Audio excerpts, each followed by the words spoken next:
जय माता दी। जय माँ कामाख्या। जय श्री महाकाल महाराज।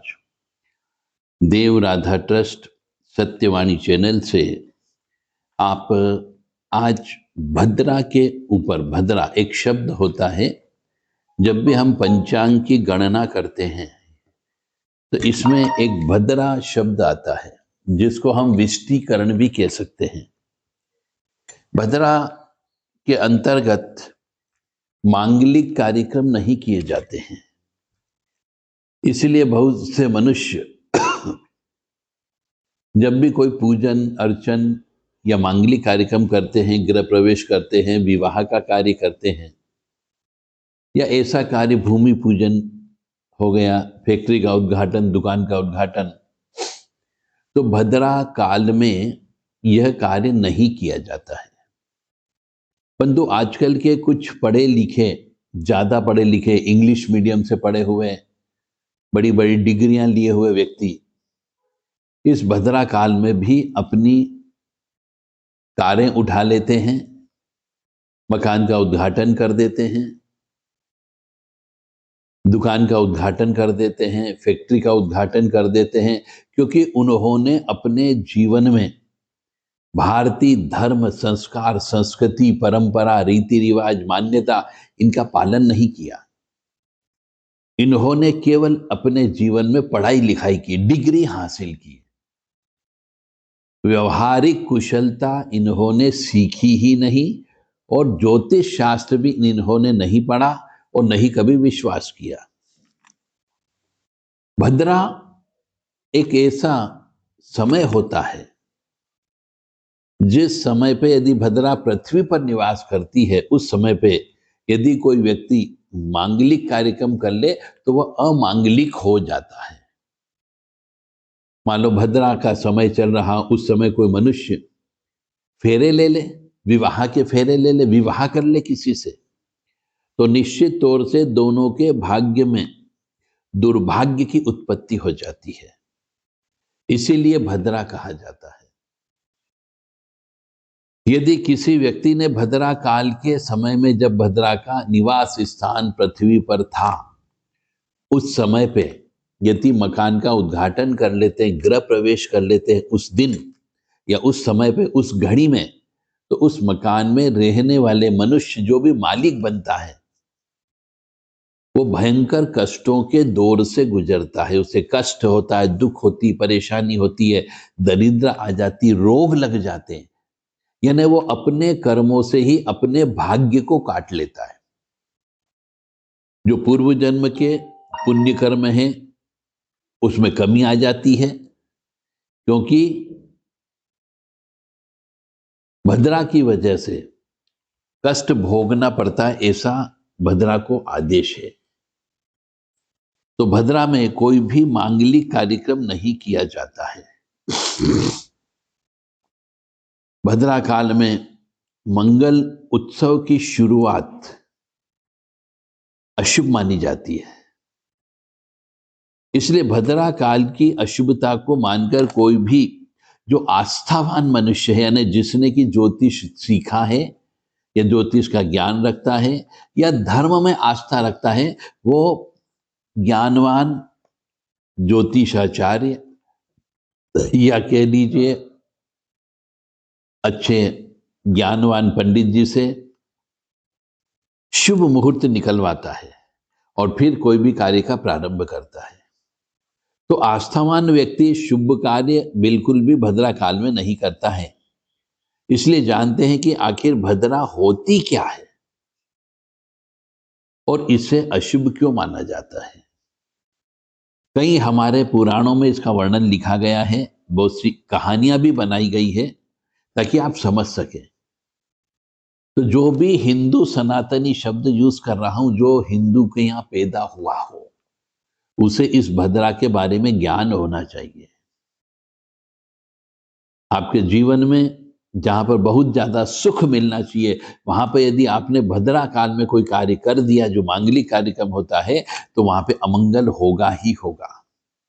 फिर उस आप घूमते फिरते हो, कम पढ़े लिखे बाबाओं के चरण स्पर्श करते रहते हो, ढोंगी लोगों के पास जाते रहते हो। तो पुराणों के अनुसार भद्रा भगवान सूर्यदेव की पुत्री का नाम है और शनि देव की बहन भी है। अब आप समझ सकते हैं कि सूर्यदेव की पुत्री एक अर्की भी है और एक भद्रा भी है, तो राजा शनि की बहन भी है ये। तो शनि की बहन होने की वजह से शनि की ही तरह इनका स्वभाव भी कड़क मिजाज है, क्योंकि शनि को हम कहते हैं भैया क्रोधित ग्रह है यह। इसी तरह जैसे शनि ग्रह है, भद्रा को भी कर्ण में शामिल किया गया है। ज्योतिष शास्त्र के कुछ उस नियम होते हैं, उन नियमों में कर्ण का भी नियम है। तो इस स्वभाव, बहुत स्वभाव कड़क मिजाज है इनका, भद्रा का। तो उनके स्वभाव को नियंत्रित करने के लिए ही भगवान ब्रह्मा जी ने उन्हें काल गणना या पंचांग के एक अंग होता है जिसमें विष्टिकरण होता है, उसमें स्थान दे दिया गया। तो भद्रा जब भी होता है, भद्रा की स्थिति में कुछ भी शुभ कार्य नहीं किए जाते हैं। भद्रा की अवस्था में यात्रा नहीं करनी चाहिए और भद्रा की अवस्था में मशीनों से उत्पादन आदि भी नहीं करना चाहिए, यानी उद्घाटन नहीं करना चाहिए। परंतु ऐसा कहा जाता है क्योंकि भद्रा बहुत क्रोधित मिजाज की है, कड़क मिजाज की है, अशुभ है, तो भद्रा काल में तंत्र का कार्य करना बड़ा अच्छा माना जाता है। भद्रा काल में अदालती केस, पुलिस केस वाले काम करना बड़ा अच्छा माना जाता है और राजनीतिक चुनाव का कार्य भी सफल होता है। अब भद्रा का हम शाब्दिक अर्थ समझे। भद्रा का शाब्दिक अर्थ है कल्याण करने वाली, लेकिन इस अर्थ के विपरीत भद्रा या विष्टिकरण में शुभ कार्य निषेध बताए गए हैं। ज्योतिष विज्ञान के अनुसार अलग अलग राशियों के अनुसार भद्रा तीनों लोकों में घूमती रहती है। जब मृत्यु लोक यानी पृथ्वी पर होती है तब सभी शुभ कार्यों में बाधा उत्पन्न हो जाती है या उनका नाश करने वाली मानी गई। यानी यदि कोई व्यक्ति भद्रा काल में, यानी कि जो मृत्यु लोक में जब उसका वास होता है, इस पृथ्वी पर वास होता है, उस समय यदि कोई व्यक्ति मांगलिक कार्यक्रम करता है तो उसका नाश हो जाता है, यानी वो कार्य खराब हो जाता है। विवाह कर लिया भद्रा काल में तो विवाह टूटेगा ही टूटेगा, चाहे कितने ही गुण धर्म मिला लिए हो, कितनी ही पत्रिका मिला ली हो, कितने ही जप तप कर लिए हो, कोई फर्क नहीं पड़ेगा, क्योंकि भद्रा में आपने विवाह किया, वो अपना प्रभाव अवश्य डालता है। यानी कि कर्मों का फल तो भोगना पड़ेगा। तो ये आपको ज्ञान होना चाहिए कि भद्रा काल में कौन कौन से काम करना चाहिए और कौन कौन से कार्य नहीं करना चाहिए, तो आपकी जिंदगी में कष्ट कम आएंगे, अन्यथा कष्ट को आप बुलाते हो। बहुत से मनुष्य जो नहीं मानते हैं, जिन्होंने इंग्लिश मीडियम से पढ़ाई करी है, जिन्होंने क्रिश्चियन मशीनरी के स्कूलों से पढ़ाई की है, जिन्होंने हमारे इस धर्म को टोने टोटके का धर्म बना दिया, ऐसे मनुष्य नहीं जानते हैं कि भद्रा क्या चीज होती है। तो भद्रा काल के अंतर्गत कोई भी शुभ कार्य नहीं किया जाता है। अब आते हैं अपन कि जब चंद्रमा कर्क राशि में रहता है, चंद्रमा सिंह राशि में रहता है, चंद्रमा कुंभ राशि में रहता हो और मीन राशि में भी घूमता है और भद्रा विष्टिकरण का योग होता है, यानी कि कर्क राशि और भद्रा में जन्म हो, तब भद्रा पृथ्वी लोक में रहती है। कर्क राशि, सिंह राशि, कुंभ राशि, मीन राशि में जब विचरण करता है चंद्रमा, यानी जिसकी ये राशियां होती है, तब भद्रा पृथ्वी लोक में रहती है। इस समय सभी कार्य, शुभ कार्य जो है वह सब वर्जित हो जाते हैं, प्रतिबंधित हो जाते हैं। इसके दोष निवारण के लिए भद्रा व्रत करने का विधान भी हमारे धर्म ग्रंथों में बताया गया है। अब भद्रा के मुख होता है जिससे वो नुकसान करती है। यानी कि भद्रा के मुख भाग की 5 घटियां, ये कैलकुलेशन है ज्योतिष शास्त्र का, अर्थात 2 घंटे त्याग दिया जाता है। इसमें किसी भी प्रकार का शुभ कार्य करना वर्जित होता है। और एक होती है पुच्छ भाग की 3 घटी, अर्थात 1 घंटा 12 मिनट, ये शुभ माना गया। तो ये पूरा कैलकुलेशन है, जो ज्योतिष जानते हैं वही इसकी गणना करके बता देंगे कि किस समय पे भद्रा उपस्थित है, किस समय भद्रा नहीं है। और जब भद्रा मुख में रहती है तो कार्य का नाश होगा ही होगा। और जब भद्रा कंठ में रहती है तो धन का नाश होता है। जब भद्रा हृदय में रहती है तो प्राण का नाश हो जाता है, यानी व्यक्ति मर भी जाता है। हम बोलते कई जगह कि भैया किसी किसी जगह किसी मनुष्य ने भद्रा काल में, जब उस समय वो हृदय में थी, ग्रह प्रवेश कर लिया, तो उस ग्रह प्रवेश करने वाला जो मकान का मालिक है उसकी मृत्यु 1 साल के अंदर अंदर हो जाती है, या फिर 6 महीने में किसी भी वजह से मृत्यु हो जाती है, क्योंकि उस समय भद्रा हृदय में भी निवास करती थी, यानी प्राण का नाश होता ही होता है। अब उसमें ज्योतिषी कुछ नहीं कर सकता, शास्त्री कुछ नहीं कर सकता, डॉक्टर भी कुछ नहीं कर सकता, क्योंकि यदि आपने भद्रा काल जो पृथ्वी लोक पे थी और जब हृदय में निवास कर रही थी, उस समय यदि ग्रह प्रवेश किया, उस समय यदि आपने अनाड़ी होने की वजह से, अनाड़ी पंडित जी को पकड़ने की वजह से, अनाड़ी ज्योतिष शास्त्र को पकड़ने की वजह से आपने ग्रह प्रवेश कर लिया, तो उसके ग्रह के मालिक की मृत्यु बहुत जल्दी हो जाती है। और अब दरिद्रता भी हो सकती है। यदि भद्रा कंठ में निवास कर रही, उस समय आपने यदि फैक्ट्री स्टार्ट कर ली, दुकान स्टार्ट कर ली, उसका उद्घाटन कर लिया, तो धन का नाश होगा। चाहे कितने ही पूजा पाठ करा लो, कोई फर्क नहीं पड़ेगा, क्योंकि हम अपने कर्मों का फल हमें भोगना होता है। इसीलिए अब ये विज्ञान बनाया गया, ज्योतिष विज्ञान। इसमें पंचांग देखना अनिवार्य होता है, और हर मनुष्य को पंचांग देखते हुए आना चाहिए, यदि वह जीवन में सुखी रहना चाहता हो तो।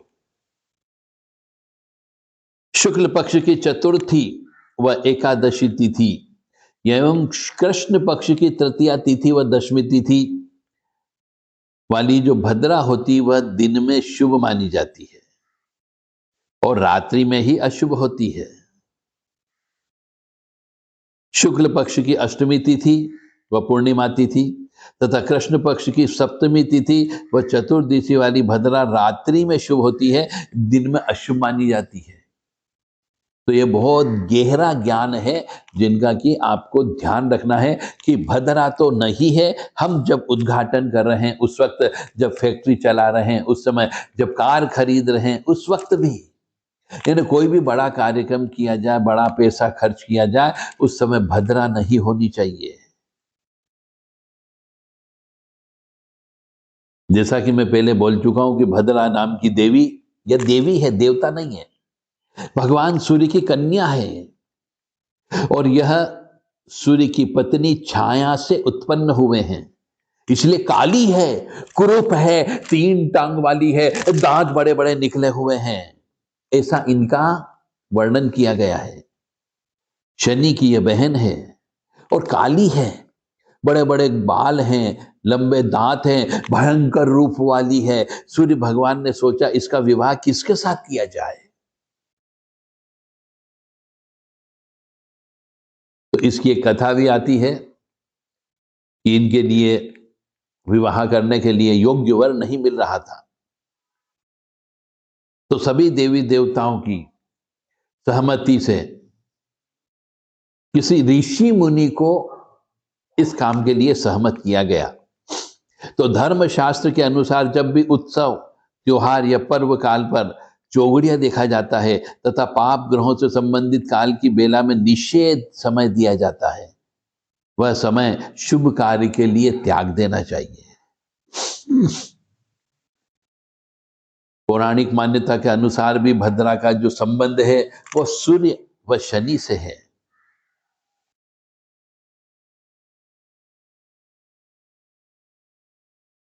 अब जब भी हम कोई कार्य करते हैं और भद्रा यदि टच भी कर रही हो थोड़ी सी भी, तो भी वो समय को त्याग देना चाहिए। भद्रा का समय 7 घंटे से लेकर के 13 घंटे तक माना जाता है। तो भद्रा युक्त पर्व काल को छोड़ देना चाहिए। भद्रा के मुख तथा पूंछ का विचार होना चाहिए। भद्रा काल में कहते हैं, जैसा मैंने पहले बताया कि विवाह नहीं होता है, भद्रा काल में मुंडन नहीं होता है, भद्रा काल में गृह प्रवेश नहीं करना चाहिए, रक्षाबंधन भी नहीं मनाना चाहिए, मतलब भाई बहन को राखी भी नहीं बांधना चाहिए आदि, ये कोई भी मांगलिक कार्यक्रम नहीं करना चाहिए।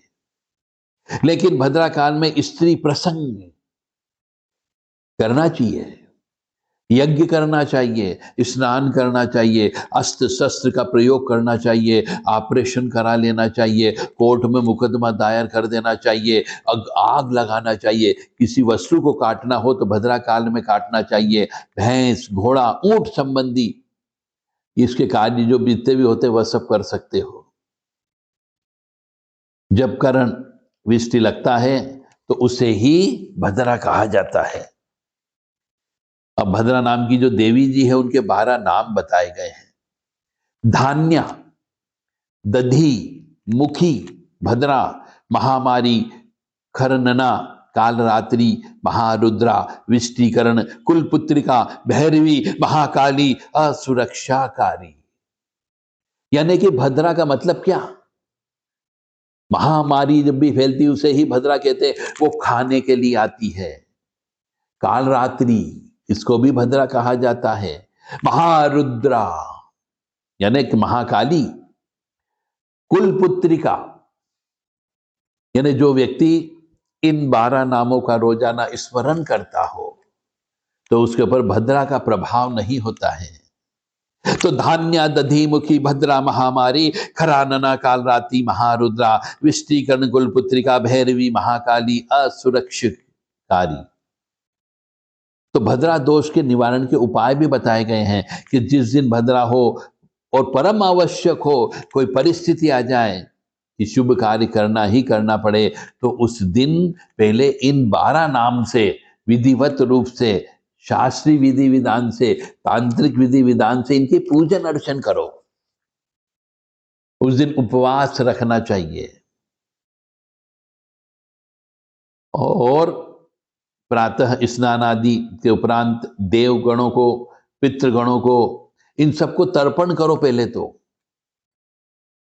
और कोई कार्य करना बहुत मजबूरी हो जाए तो कुश की भद्रा की मूर्ति बनाना चाहिए, कुशा से ही बनेगी। फिर उसकी पूजन करना चाहिए, षोडश उपचार पूजा करें, धूप दीप गंध नैवेद्य से। फिर भद्रा के 12 नाम जो मैंने आपको बताए उनके नाम से, हर एक के नाम से 108 आहुतियां देने के पश्चात, और वह भी तिल से देना है आपको, तिल से, खीर से। हवन सामग्री में सिर्फ तिल और खीर का प्रयोग किया जाएगा। ब्राह्मणों को भोजन कराना है और मौन व्रत रखना है। उपवास रख के कम से कम भोजन करके इस प्रकार मंत्र धारणा प्रार्थना करते हुए कल्पित भद्रा कुश को लोहे की पतरी पर स्थापित करके काले वस्त्र का टुकड़ा, पुष्प, गंध आदि से पूजन करके प्रार्थना करना चाहिए। यानी भद्रा की जो प्रतिकृति बनती है, मूर्ति बनाई जाती कुशा से, उसे लोहे के पतरे पर स्थापित करके काले वस्त्र पहनाए जाते हैं और गंध पुष्प इत्यादि से उसकी पूजन करना चाहिए। छाया सूर्य सुते देवी, विष्टिरिष्टार्थ दायिनी, पूजितासी यथा शक्त्या, भद्रे भद्रपदा भव। इस मंत्र से प्रार्थना करनी चाहिए। फिर तिल, तेल, सवत्सा, काली गाय, काला कंबल और यथाशक्ति दक्षिणा के साथ ब्राह्मणों को दान देना चाहिए। और भद्रा की मूर्ति जो हमने बनाई कुशा की, जो पूजन अर्चन किया, काला वस्त्र चढ़ाया, हवन इत्यादि करने के बाद में पानी में विसर्जित कर देना चाहिए। इस प्रकार विधि पूर्वक जो भी व्यक्ति भद्रा व्रत का उद्यापन करता है उसे किसी भी प्रकार का विघ्न बाधा उत्पन्न नहीं होती। यदि भद्रा में कोई कार्य कर लिया है तो उसका ये प्रायश्चित कर्म है। तो भद्रा व्रत करने वाले व्यक्ति को भूत प्रेत, पिशाच, डाकिनी, शाकिनी तथा ग्रह आदि कष्ट नहीं देते हैं। तो मेरे पास बहुत से मनुष्यों के फोन आते हैं कि साहब भूत लग गया, प्रेत लग गया, पिशाच लग गया।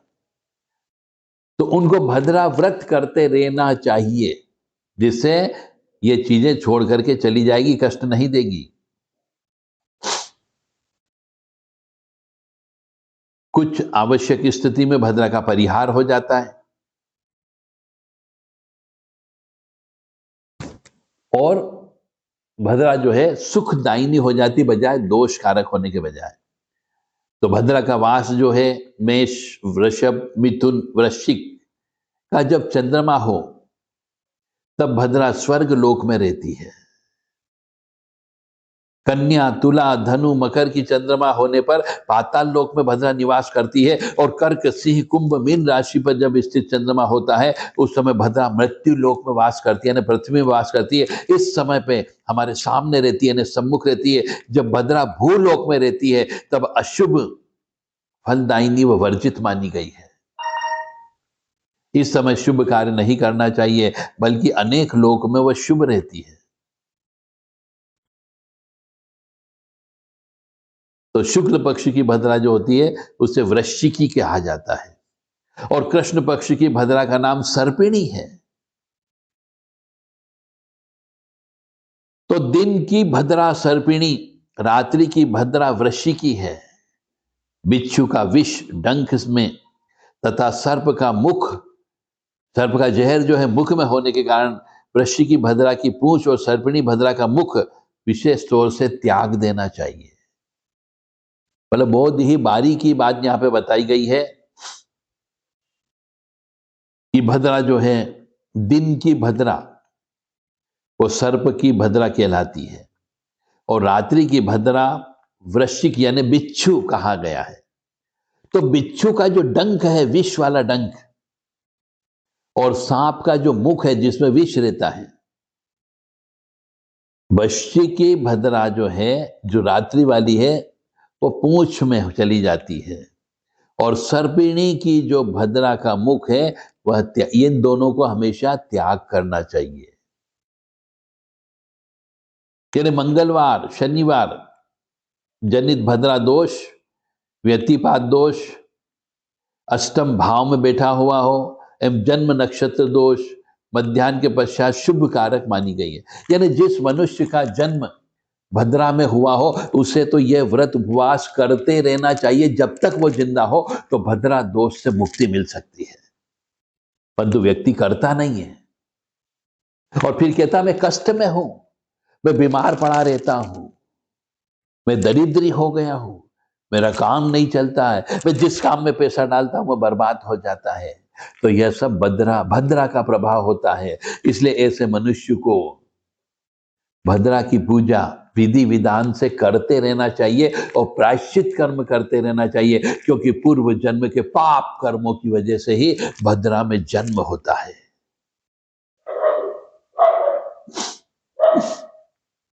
तो अब समझ में आ गया होगा कि भद्रा जब पृथ्वी लोक पर निवास करती है तो कौन कौन से कर्म नहीं करना चाहिए, कौन से कर्म करना चाहिए और भद्रा का प्रायश्चित कर्म कैसे करें। और यदि किसी बालक का, बालिका का जन्म यदि भद्रा में हो गया है तो उसे जिंदगी भर क्या करते रहना चाहिए ताकि उसके जीवन में उन्नति होती रहे, कष्ट की प्राप्ति नहीं हो।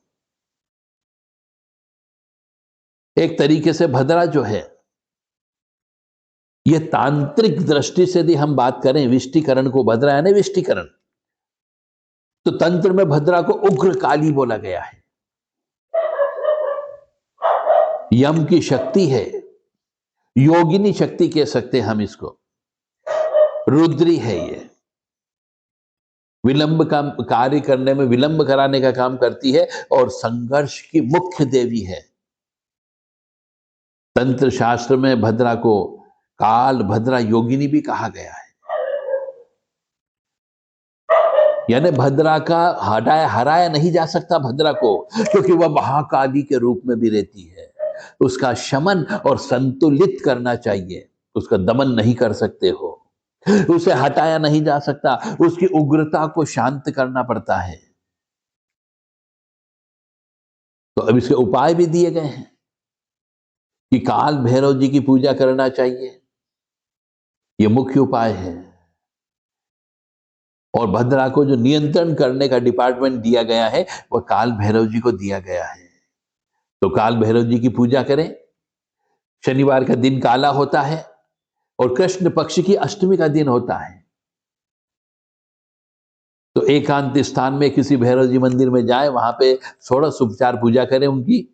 सरसों के तेल का विशेष तौर से प्रयोग किया जाता है, काले तिल का प्रयोग किया जाता है, लोहे के दीपक का प्रयोग करना चाहिए और काले आसन का प्रयोग करना चाहिए। ओम ह्रीम काल भैरवाय भद्राम शमय शमय स्वाहा, इस मंत्र का जप करना चाहिए। केवल शनिवार के दिन, रोज रोज नहीं करना है। और उसमें भी जो हमने बताया है कि कृष्ण पक्ष की अष्टमी का दिन हो तो भी करना चाहिए और शनिवार के दिन भी करना चाहिए। और जितना हो सके इस मंत्र का जप करना चाहिए। 1 माला, 5 माला, 7 माला। दीपक भैरव जी के सामने सरसों के तेल का चौमुखी दर जाना चाहिए। इसलिए किया जाता है कि अचानक आने वाले कष्ट से आपको मुक्ति मिल सकती है, मानसिक अशांति आपको हो रही है उससे मुक्ति मिल सकती है, बार बार विघ्न बाधा उत्पन्न हो रही है उसको कम किया जा सकता है। ये सब काम भद्रा की वजह से होता है। भद्रा को हम योगिनी भी कहा गया है। यह एक योगिनी शक्ति है। इसको शांत करने का मार्ग, उनका आदर करो, उनकी तृप्ति करो। तो अमावस्या के दिन किया जा सकता है, या भद्रा के दिन जब भद्रा पृथ्वी पर निवास करती हो उस समय काले फूल चढ़ाए जाते हैं, गुड़ चढ़ाना चाहिए, काले तिल का प्रयोग होना चाहिए, जल से भरा तांबे का पात्र का प्रयोग किया जाता है। ओम भद्राय नमः, ये उसका मंत्र है। इसको भी कोशिश करें 108 बार जप कर लें। और तिल गुड़ जो है वो जल में विसर्जित करना चाहिए, यानी अपने पापों का बहाना चाहिए, अपने पापों को अपने पास से उतार करके विसर्जन कर देना चाहिए। तो जल बहते जल के अंदर यदि हम अपने पापों को काट डाल देंगे तो पाप चले जाते हैं, हमें सुख की उत्पत्ति हो जाती है। तो तिल गुड़ को जल में प्रवाहित कर दो तो वो बह जाएंगे। इस उपाय से फायदा ये होगा कि भाग्य में यदि कहीं रुकावटें उत्पन्न है तो वो रुकावटें उत्पन्न नहीं होगी, जीवन में रुकावटें हैं तो वो उत्पन्न नहीं होगी, संतान उत्पन्न करने में रुकावटें हैं तो वो भी समाप्त हो जाएगी, धन का यदि कष्ट है तो वो भी धीरे धीरे शांत हो जाएगा। यानी भद्रा में उत्पन्न मनुष्य का भाग्य खराब हो जाता है, उसके जीवन में हर जगह जगह रुकावटें उत्पन्न होती है, संतान उत्पत्ति में भी प्रॉब्लम होती है, धन प्राप्त करने में कष्ट की प्राप्ति होती है। इसलिए भद्रा काल को त्यागा जाता है। परंतु यदि बच्चा पैदा भी हो गया भद्रा में तो उसके जीवन भर उसको कष्ट की उत्पत्ति होती रहेगी। अब तीसरा उपाय भी बताया गया है कि भद्रा यानी शमशान काली, महाकाली, कंकाली काली कह लीजिए आप, इनको भी शांत करने के लिए भद्रा का उग्र रूप काली तत्व से शांत होता है। तो अब काली तत्व का मतलब मंगलवार भी उग्र है, शनिवार भी उग्र होता है। तो मंगलवार का व्रत उपवास रखना चालू कर दे, शनिवार का व्रत उपवास रखना चालू कर दे। क्रीम कालिकाय भद्राम नाशय नाशय स्वाहा, इस मंत्र का जप करे काली मां के लिए। सरसों के तेल का दीपक लगाना है, इससे भय का नाश होगा, अचानक हानि नहीं होगी, काल सब दोष भी धीरे धीरे समाप्त हो जाता है, कम हो जाता है।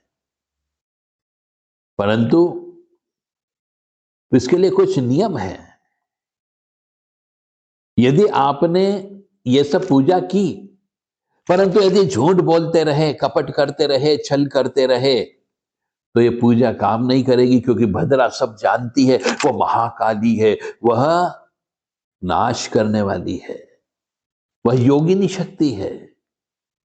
तो झूठ नहीं बोलना है, कपट नहीं करना है, छल नहीं करना है। यदि आप भद्रा की पूजा करते हो तो काल भैरव की पूजा करते हो तो काली माँ की पूजा करते हो, किसी स्त्री का अपमान नहीं करना है, शनिवार को मदिरा नहीं पीना है, माता पिता का अनादरण नहीं करना है, काला वस्त्र शनिवार को नहीं पहनना है, दान करना है आपको, और हर मंगलवार शनिवार के दिन कम से कम 1 घंटा मौन व्रत पे बैठना है,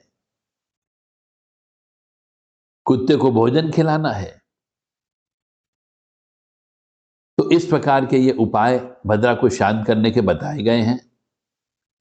भद्रा से पीड़ित जो भी व्यक्ति होता है वह साधारण व्यक्ति नहीं होता है, वह पूर्व जन्म का तपस्वी होता है, और या फिर ऋणी आत्मा होती है। तो भद्रा यदि शांत हो जाए पूजा पाठ से, जप तप से, उपास करने से, तो वह व्यक्ति उन्नति भी करता है, गुण ज्ञान की ओर बढ़ता भी है, जीवन में स्थायित्व आ जाता है। क्या है, बिना गुरु के ये कार्य न करें, बिना संयम के ये कार्य न करें, और बिना श्रद्धा के ये कार्य न करें। श्रद्धा हो तो ही करें, संयम रख सके तो ही करें, यानी क्रोध नहीं करना है, अवगुणों से दूर रहना है, और बिना गुरु के बिल्कुल न करें। अब आते हैं हम कि विष्टिकरण भद्रा को लेकर बहुत से मनुष्यों के मन में भ्रम है। भद्रा के बारे में ज्योतिष शास्त्र में बताया गया है, पुराणों में बताया गया है, वैदिक परंपरा के अनुसार भी बताया गया है।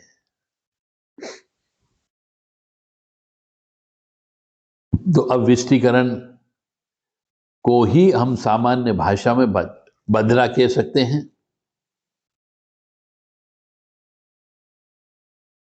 इसके अंतर्गत जो भद्रा के अंडर में भी कुछ करण दिए गए, जैसे बव करण आ गया, बालव करण आ गया, कोलव करण आ गया, तेतिल करण आ गया, गर करण, वाणिज करण और विष्टिकरण, ये सब अशुभ करण की श्रेणी में आते हैं और भद्रा जैसे ही कष्ट प्रदान करते हैं।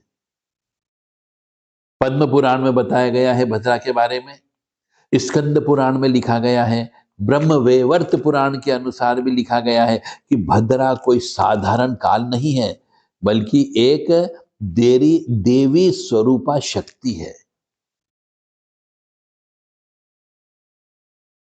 जैसा कि मैं बोल चुका हूं कि भद्रा सूर्यदेव की पुत्री है तो देवी होगी ही होगी, शनिदेव की बहन है, क्योंकि शनिदेव को भी हम देवता और ग्रह में शामिल करते हैं, तो ये भी देवी स्वरूपा ही है। उसे यम की सहोदरा भी कहा गया है, यमराज जी की मित्र भी है।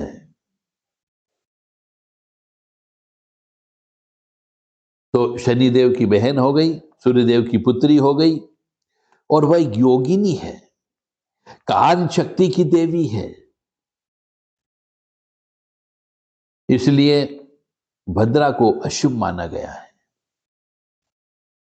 भद्रा का स्वभाव बहुत उग्र स्वभाव है, इसलिए जो व्यक्ति भद्रा में पैदा होता है उसे जीवन भर क्रोध की उत्पत्ति बहुत ज्यादा होती है, और क्रोध करने से वो अपने बहुत सारे कष्टों को अपने ऊपर तरफ बुला लेता है, बहुत से शत्रुता उत्पन्न हो जाती है।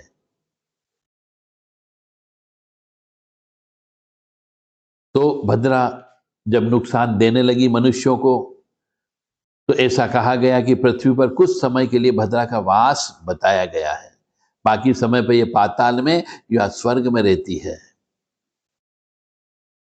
तो जैसा कि मैंने पहले बता चुका, एक बार और याद दिला देता हूं कि भद्रा जो है, भद्रा काल में विवाह नहीं करना है, गृह प्रवेश नहीं करना है, मुंडन नहीं करना है, यज्ञ आरंभ नहीं करना है, कोई भी शुभ कार्य का प्रारंभ नहीं होता है।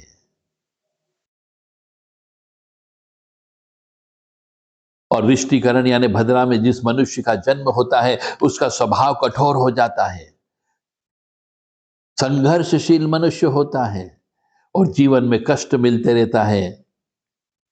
इसलिए उसे भद्रा की पूजन अर्चन करना चाहिए। विष्टिकरणोत्पन्न जनः दुख भोगी पराक्रमी धर्मशील भवति, यानी कष्ट भोग कर उन्नति करने वाला मनुष्य होता है। और भद्रा में उत्पन्न होने वाला मनुष्य यदि अपनी तपस्या करने लग जाए तो बहुत जल्दी सिद्धि प्राप्त हो जाती है, स्थायी दोष नहीं होता है, वह एक तरीके का पुण्य मान लिया जाता है। तो वेदों में कर्ण का भद्रा के बारे में भी बताया गया है, वेदांग ज्योतिष में बताया गया है, तैतरीय ब्राह्मण में बताया गया है, शतपथ ब्राह्मण में भी बताया गया है। विष्टि यानी भद्रा, भद्रा एक देवी है, सूर्य की पुत्री है, शनि की बहन है और उग्र काली शक्ति है। मतलब जन्म में दोष नहीं है, जो भद्रा में जन्म होता है उसको संघर्ष का योग है केवल। भद्रा के 4 चरण होते हैं और हर चरण में अलग अलग फल की प्राप्ति होती है और जीवन में भद्रा का प्रभाव अवश्य होता ही होता है।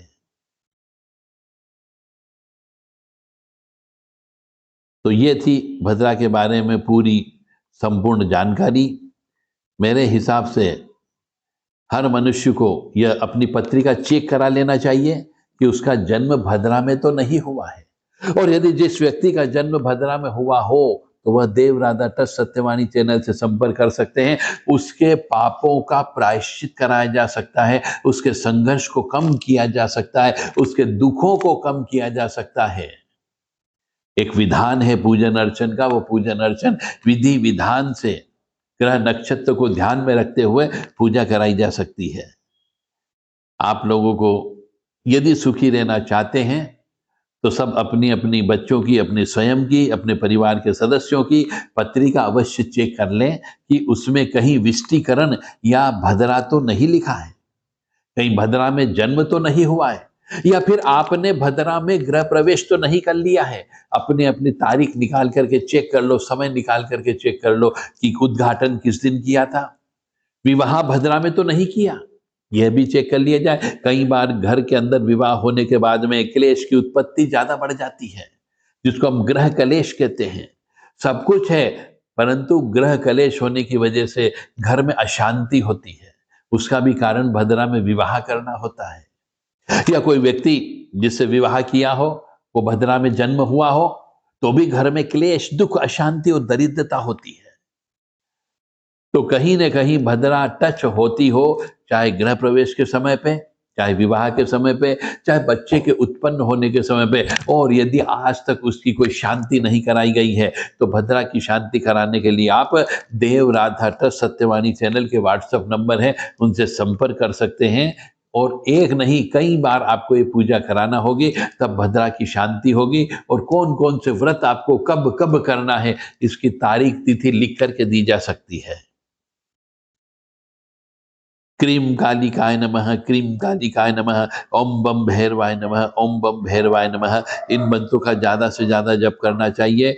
मनुष्य को मंगलवार, शनिवार का व्रत उपवास अवश्य करना चाहिए। यदि भद्रा में उत्पन्न हुआ हो तो अमावस्या का भी उपवास करना चाहिए। 1 घंटे मौन व्रत अवश्य रखना चाहिए और भैरव जी की पूजा करना चाहिए। ओम क्रीम कालिकाय भद्राम नाशय नाशय स्वाहा, ओम क्रीम कालिकाय भद्राम नाशय नाशय स्वाहा। इसका सरसों के तेल का लोहे के पात्र में तेल भर के चौमुखी दीपक जला करके इसका जप करना चाहिए। भाग्य खुल जाएगा, जीवन की रुकावटें समाप्त हो जाएगी, धन की आवक बढ़ जाएगी, मन शांत रहने लगेगा। जय माता दी, जय मां कामाख्या, जय श्री महाकाल महाराज। ओम क्लीं कृष्णाय नमः, क्रीं कालिकाय नमः, ओम नमो भगवते वासुदेवाय। जय मां भगवती जगत जननी आद्य शक्ति भवानी आप सबको सद्बुद्धि प्रदान करें कि आप अपने अपने परिवार के सदस्यों की जन्म पत्रिका चेक कर लें और उसमें देख लें कि भद्रा तो नहीं लिखा है, या विष्टिकरण शब्द तो नहीं लिखा है, भवकरण तो नहीं लिखा है।